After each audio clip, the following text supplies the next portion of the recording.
books, money is no longer, doesn't exist. It's kind of interesting. And my guess is, if you go out long enough, assuming there's a continued improvement in AI and robotics, which this seems likely, the money will stop being relevant at some point in the future.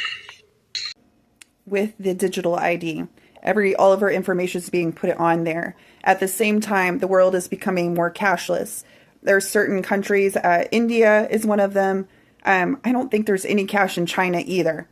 Do you see what's happening? Everything is going to be put on your money's going to be digitized as well. So you can't buy or sell without it. Before, yeah, you could, there's been people come in the country and they could get jobs without an ID, and they did, and they would get paid under the table. But they're going to make that non-existent. It's not going to exist anymore. And so you're not going to be able to survive and without the mark of the beast. You can't buy or sell without it. Like, it's all just going to that way.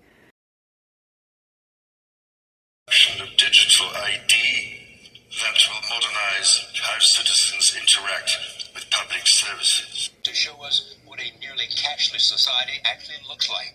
Ben, good morning. Good morning. So when I moved here to China a couple of months ago, I kept getting funny looks every time I would pull cash out of my wallet to pay for things. And then I got one of these. It's a code on my phone, and now I can basically buy anything here in China. When you pay for something, how do you pay for it? On the streets of Beijing, cash is definitely not king.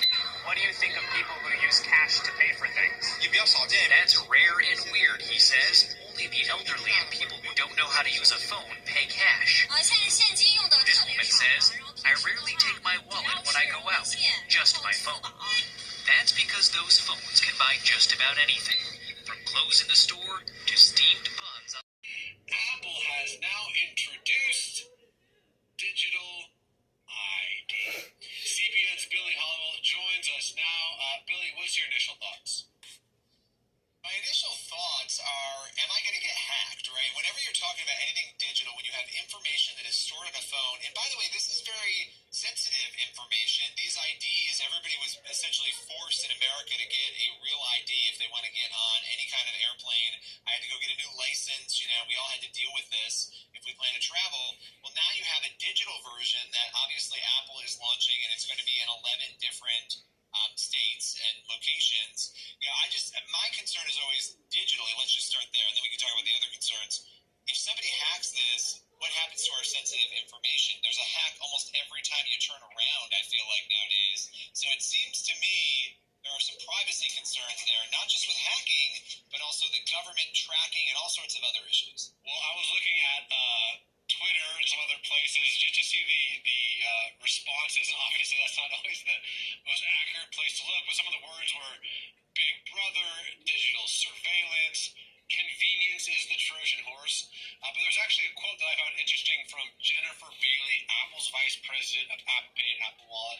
She said this, and I don't know if she even caught that she said this. She says, with the launch of digital ID, we're excited to expand the ways users can store and present their identity, all with the security and privacy built into iPhone and Apple Watch. And I think what's really interesting is that obviously Keir Starmer, the Prime Minister of the United Kingdom, announced something very similar across the pond, and people immediately started putting up the red flags, being like, whoa, because whether you think this is going too far or not, it definitely points people back, again, to Revelation chapter 13, starting in 16. It says, it also forced all people, great and small, rich and poor, free and slave, to receive a mark on their right hands or on their foreheads, so that they could not buy or sell unless they had the mark, which is the name of the beast with the number of its name. And I think,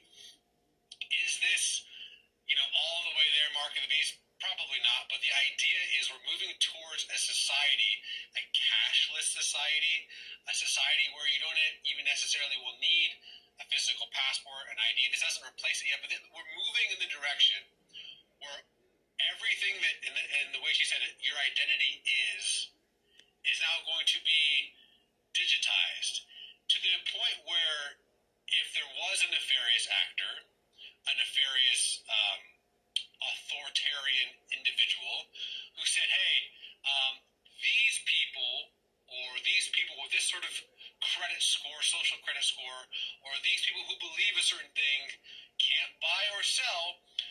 Well, this definitely seems like a step in that direction where it's no longer science fiction. That's why I think people are starting to freak out online.